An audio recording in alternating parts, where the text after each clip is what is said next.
Welcome to the FIA Show. Thank you so much for coming. What does FIA stand for? Fuck it all! Oh, come on, what? What does it stand for? Fuck it all! Yes. This is not just an excuse for us to swear and drink beer, okay? For nobody who's checked this out before.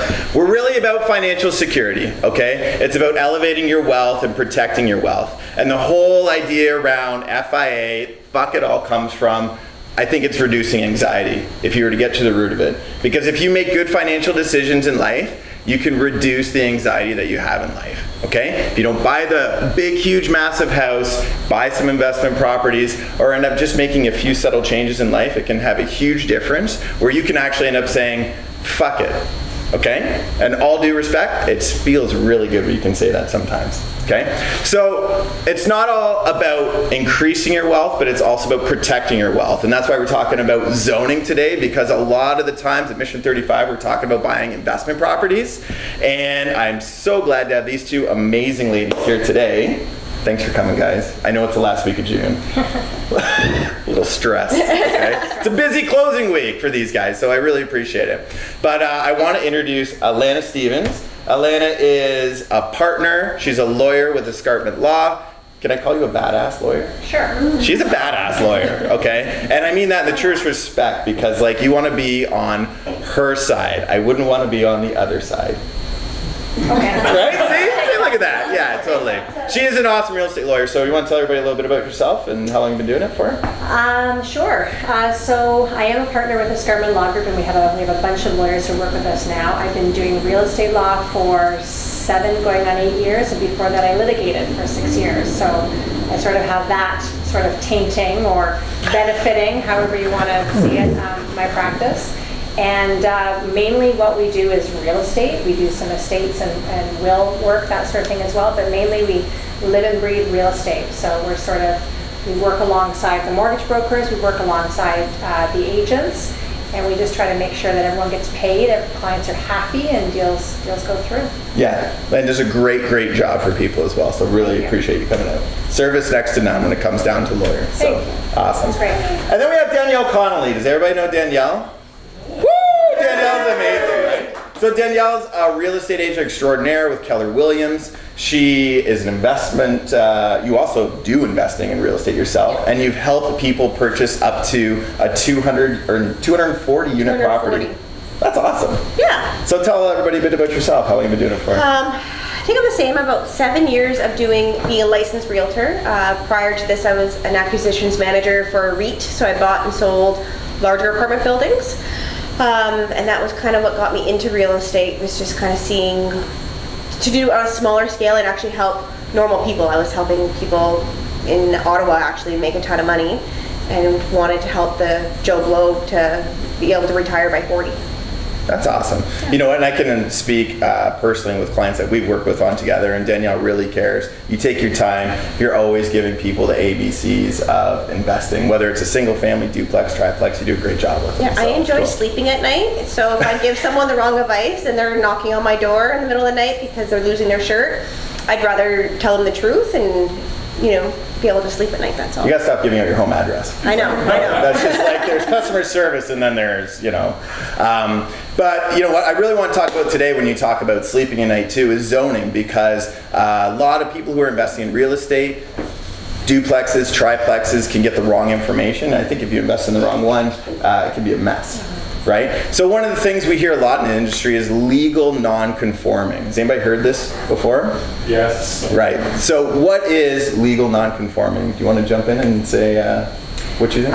Sure. So legal non-conforming typically means the property itself has not achieved the zoning that is currently permitted.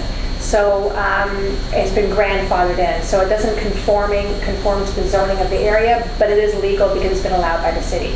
So the example I was talking about earlier was in Hamilton, we see this a lot, where it'll be a residential neighborhood and there's a car repair shop, an auto body shop in the middle of the residential neighborhood. Chances are at some point the zoning changed and became residential only. But that property is allowed to remain there, allowed to stay, because it's been deemed legal non-conforming. So it's fine that even though it's hanging out in a residential neighborhood, it's okay as far as the city and the zoning is concerned. Awesome. Now, we were talking a little bit about, because there's legal non-conforming, and then you touched on a little bit with fire code. There's fire code compliance that goes with legal non-conforming. So with fire code compliance, you probably want to get someone that specializes in that to come in to give you an audit, to tell you what you need in your property to make it fire code. But you would need such things as door closers, interconnected fire alarms, CO2 detectors, fire escapes, egress windows, things like that, to be able to make it fire code compliant. So what if it's I've had ones, I've heard of other mortgage brokers, not me personally, but where it's not fire code compliant. What can go wrong on closing day, I would say, and I'm sure you've maybe seen it, where someone thinks they're buying one thing and they don't, and like perhaps they think they're buying a duplex, but it's actually a single family home. There's 2 units in the property, but when it comes back, it's not conforming. We usually find that the problem usually rears its head first when we find out that it's non-conforming or that it's in violation. The fire stuff sort of comes after. Gotcha. But most times what happens is clients will have a firm deal. They'll come into the office to sign their closing paperwork on a duplex, for example, and then they learn that it's a single-family residential home. That it's zoned for that, and a duplex may be permitted, but it's not allowed at the moment. So that's typically where we see the problems come up. And I think that happens a lot in Hamilton, because it does. A lot of people Yeah. say, "Oh, Alanna, it's Hamilton, it's fine, it's a duplex, don't worry about it," right? But that's not the case, right? Well, and those are conversations we have with clients about risk too. So, I mean, if the client, went into it thinking it was a legal duplex, learns it's not, and still wants to proceed with the deal, those are conversations that we have to have with the client about. There's a couple people nodding. Someone's saying go to commercial right now, I've so had it's this like. conversation with certain people before, and it's just a risk that, they either they take or they don't take. There are, I don't know if you want me to talk about other things that come up, but in terms of financing, but Financing's always perfect, though. I yeah, don't risk is one thing in terms of buying a home you think is a duplex and it's not, and then continuing on without potentially being shut down. That is one risk, and then there are others sort of even before that process. Well, I think too, like touched on, if it's not, because a lot of times as a lender, I know when we end up getting a deal, if it's not legal, we can't use the income. And if we can't use the income then to finance it, now it's not true with all lenders, but some lenders are more particular than others. If I can't use the income and we don't find out until closing day, that could kill a deal. That could kill financing. And that has happened. In January, it was probably the most recent example. We had a client in this exact situation who believed they were buying a duplex, found out it was only single-family residential. His intention was that he was going to live in part of the home with his family and then rent it out, and he was relying on the rental income for his financing. And when it came that it was not legal, of course, the lender pulled their financing, Yeah. and then he was in a real situation. And the other part of that was he was looking into, getting it, going through the process and having it made legal with the city. And just that process alone with the city on that particular property was $4,500, just for. And that's just to apply. That's just to apply and sort of get to the process with no guarantee that it actually would be allowed. So what do you do, Danielle, when it comes down to like clients that are like, what do you do to protect your clients and sort of make sure that they're educated and knowing what they're Well, you getting write into? it into the offer. It's the first thing is you write it into the offer that you'd have, say, 10 business days to do your due diligence. Right. And you have someone from fire code come in. Ideally, you probably don't want to call the fire department to come in, because if the fire department comes in and they red flag it, then you have issues later on. But That could help you get a lower price though, right? could help you get a lower price, but Tobias might never want to work with me again. Fair, fair. So it's just a matter of doing your due diligence and making sure that when you are putting the numbers in and doing everything, that you're taking into effect that if you're going to need door closers, or you're going to need new windows or an egress window, and it's going to cost you $10,000, making sure your client has that money on closing to do that. And if they don't, ask for an abatement on closing for those repairs to make it close. Awesome. That's really. The fire department will give you a certain time frame to do the work. Like if they've come in and they've said, okay, this needs to be done, they're very I shouldn't say very lenient. If you're good to them, they're good to you, and they'll give you the time to be able to do the work. Were you gonna jump in there? Yeah, I was gonna pick up, that's such an important point, because for me, my number one sort of thing I wanted everyone to walk away with is it's so important that you take the time and get the condition to have the zoning search done and get the certificate. Verbals are not good enough, and I know because I see what's happening with realtors, and they'll convey it to me. There's not always time, and for whatever reason, clients don't want to get the certificate. But it's an important conversation to have with your realtors to why you're not getting the certificate, because all the problems that I see on closing would have been eliminated, would not have existed, or the deal may not even have happened if the certificate was obtained. And I think, I know seeing the transition being in lending for over 10 years, it's changed a lot from lenders' requirements. It used to be, it didn't matter whether it was grandma's suite in the basement, whether it was a legal duplex or triplex or fourplex, the lenders would use all the income regardless of the zoning. Right. They would do an appraisal and say, yep, there's 4 kitchens, 4 bathrooms, but that's just not the case anymore. Right. It's also important to point out that you might have a zoning verification that says it's legal non-conforming. However, if it changed use before 1950, it doesn't count anymore. So if it was built as a 4-unit building in 1949, and in 1970 someone changed it to a single family, then it went back to a fourplex, it's no longer considered legal. And that's something you could uncover during the due diligence process by putting in the conditions to make sure that it's right. Yeah. I know we were in a market, and it's kind of changed now, where everybody was going cash, like cash offers on stuff. So scary. Right? It was the scariest market to be in. I had more because- hair. Like, this is ruining me. How do you tell know what I mean? someone This is so scary. to go in yeah. cash, $100,000 cash on something you know nothing about? It was a gamble. And I think that's important for people to know too, like, because especially investors, as you build your wealth, you can have money and feel like, and I'm sure you hear it a lot, oh, Danielle, I've got 25% down, 30% down, I don't need conditions. Yeah. But the reality is you don't know, like Alanna said, the zoning of it, right? You don't know what's going to pop up if you don't put in a No, condition. of cash financing. means you need to have it all in cash. Because if you can't get lending on it, you can't close. So cash means you need to have One more time. every penny in cash. Awesome. So we were talking a little bit earlier about triplexes and duplexes. So what's the worst case scenario for either of you guys? That let's say I own a triplex and it's zoned for a duplex. Can I lose my unit? Can I lose my 3rd unit, or what could happen to me in that? I think your in that worst case scenario with that, because I've been on the listing side plenty of times selling fourplexes that are only single families, and I've told every person that's coming through, just so you know, it's not zoned, do your own due diligence. The city can come around and make you turn it back into its use. So you can have a 4-unit building that you can turn back, the city will make it turn back into a single family.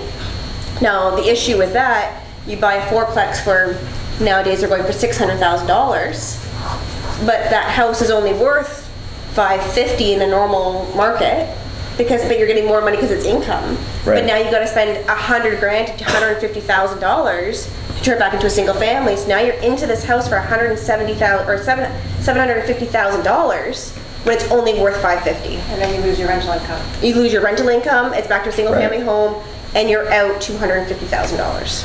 Is there any recourse, Alanna, that someone can take? Let's say that someone bought a property, back in the day, 2, 3, 4, 5 years ago, and they thought it was, say, a duplex, triplex, turned out to be a single family, financing went through, everything was okay. Is there any sort of I guess I would find it unusual if someone got that far along from their closing date and then discovered after the fact Okay. that it was illegal, but it would depend on the fact situation. I mean, the conversation they had with their lawyer.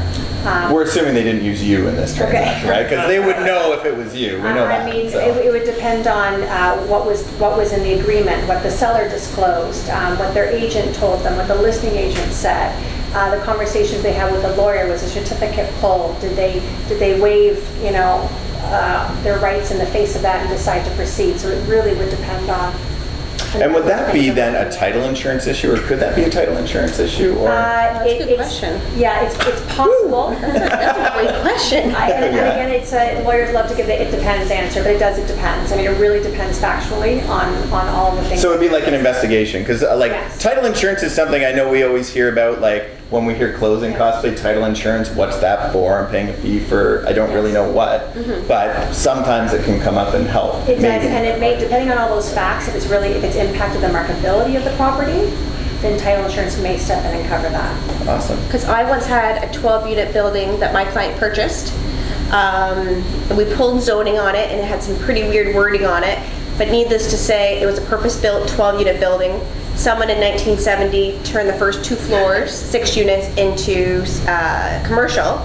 So he went to go replace the windows and pull a permit. Needless to say, he found out that it's not zoned as a 12-unit building, it's zoned commercial, and has to change the zoning to be able to put new windows in. But to change the zoning, it's going to cost him $105,000. Ooh. And all he wants to do is put new windows in. Wow.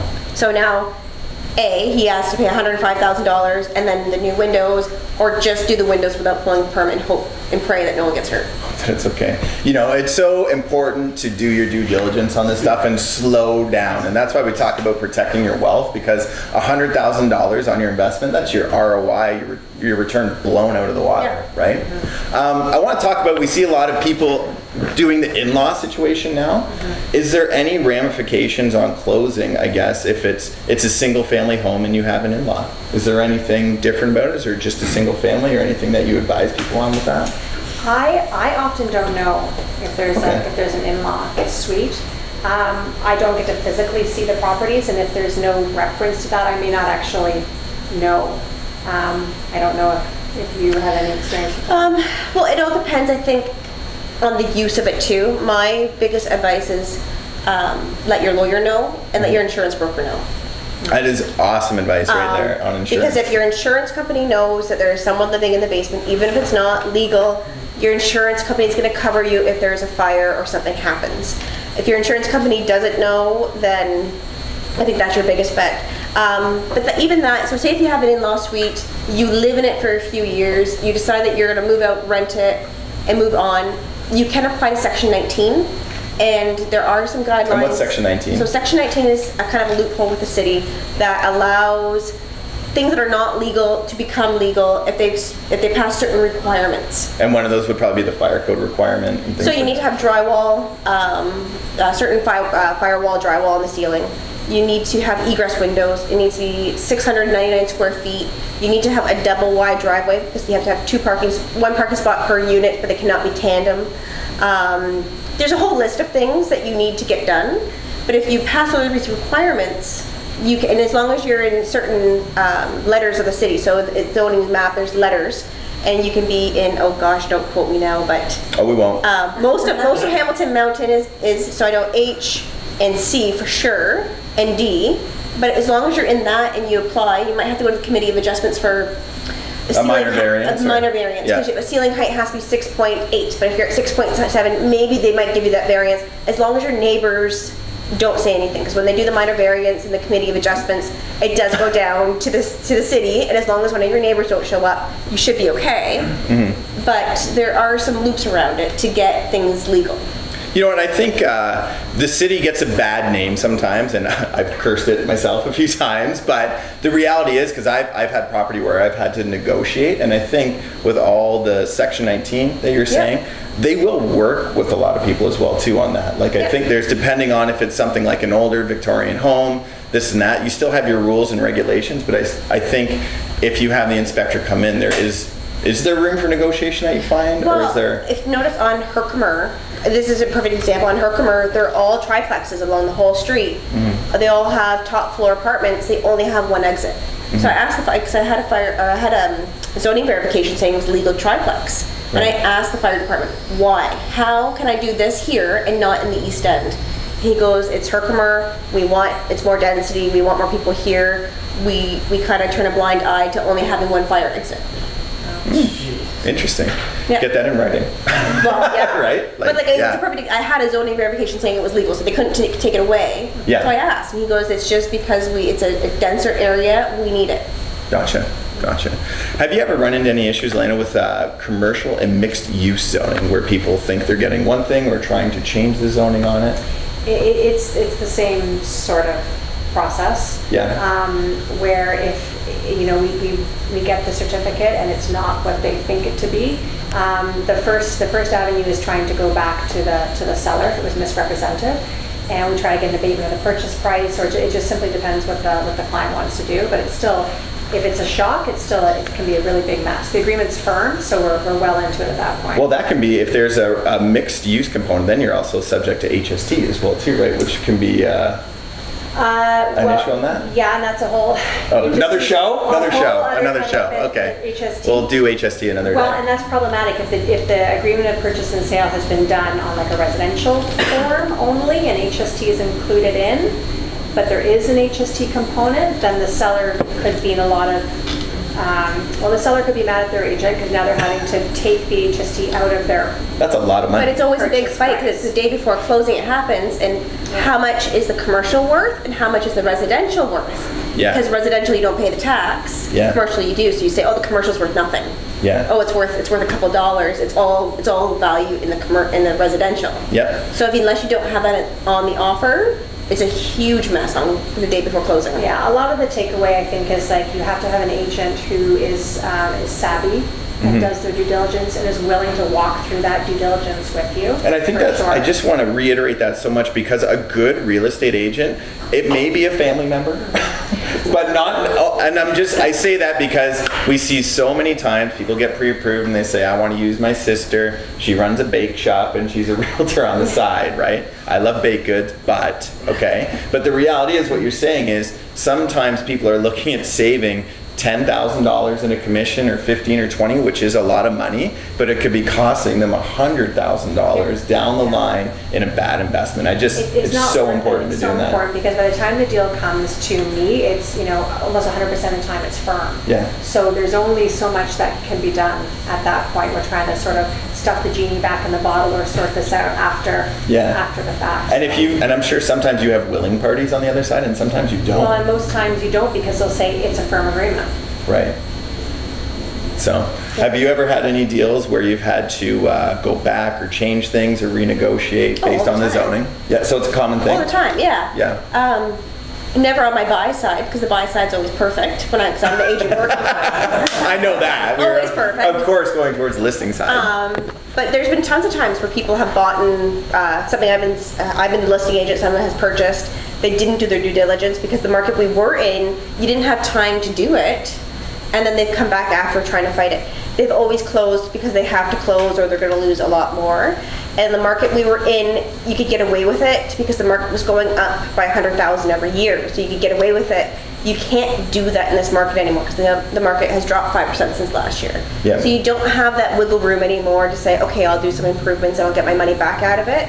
You have to be smart. Perfect. What's the worst closing scenario that you've ever had, Alanna, when it comes down to zoning or things like that? We won't use any names, but I'm just curious, because I think it's important to paint a picture of what could happen, because a lot of people don't really know. Yeah, I think the one really is the one we had in January. It's top of mind. And that was the one where it was he thought it was a duplex. He's moving his family in. It's single family. He's looking at $4,500 to try and change it. His lender's pulling his financing. We had a number of meetings, client completely stressed out. We're going back and forth with the seller to try and get an abatement of the price. I mean, it's really not what someone wants. It was their first home, and they were looking at this really being so important because it was a home with rental income, and they really had so much riding on this. And it just with a savvy agent and with a zoning certificate, I mean, this could have been avoided well before, a week before closing. Perfect. And what about you? Any horror stories that you can give to people or words of wisdom on sort of Well, there was one. We had a 20-unit apartment building. We couldn't close for 30 days, and TD was charging us a certain amount every day that we didn't close, and the seller side was charging us $200 a day every day we didn't close. So it ended up costing my client, I think it was an extra $10,000 or $20,000 by the end of it, Oh, wow. just because the documents weren't coming in time. Gotcha. I think it's really important to know your zoning, know what you're getting, because when it comes down to the financing aspect of it too, we have a big range of financing options right now from A to B to private. And typically what happens, and I'm just thinking in my head what happens to that gentleman right there who bought that house, it goes from someone getting 3.5%. With BMO? Right. BMO. They're still in business? Yeah, Oh, wow. Okay. Didn't know that. an A bank. Yeah, with bank, right? It goes from, let's say, a 3.5% to BMO to a trust company or credit union. Now, all of a sudden, you might be 4.5% or 5%, which can severely affect my cash flow if I bought it based on this number. And then if they still say no, now I'm looking at private, or I don't want to say the lawsuit word, but like there is potential for a lawsuit, right? Sure. What is the worst case scenario? Because I think some people don't maybe understand. If I don't close, Yeah, do I just lose my deposit? Potentially. So at the very least, so the buyer doesn't close, their deposit is held in limbo until one of two things happen. There's a mutual release between, so all the parties agree, including the brokerage that is holding the deposit, or there's a court order.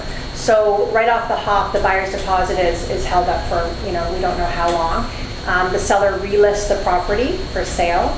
If they get less than what the first buyer offered to pay, then the first buyer is exposed to those losses potentially. That could be a lot of money in a it's declining stressful. market. Yeah, it's stressful. It can be a lot of money. It's a nightmare.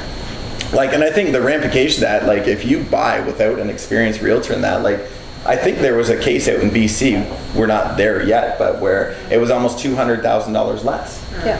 And I think that set a precedent actually. So basically the buyer was subject to $200,000 because he didn't close, and then when the property resold, it resold for $200,000 less because the market changed. Like that is a major, major issue. And of course, the facts all play in because maybe the seller misrepresented the property. That could be a defense, but the poor buyer has to go through the court process and everything else to advance that defense. So it's costly and Yeah. it's very stressful. Well, it's good. Like we say, we talk about building your wealth and things like that. That can ruin it. Like you guys work hard, you buy an investment property, you buy two, you make one mistake like that. That can cost someone hundreds of thousands of dollars. Yeah. Right? Cool. Any last words of advice for people before we sign off and drink all this Collective Arts beer? I just want to throw in two more things You that can throw in I two. know I mentioned to you I wanted to say. The use of the property, it's strictly scrutinized. So once you have like legal non-conforming, it can't be changed.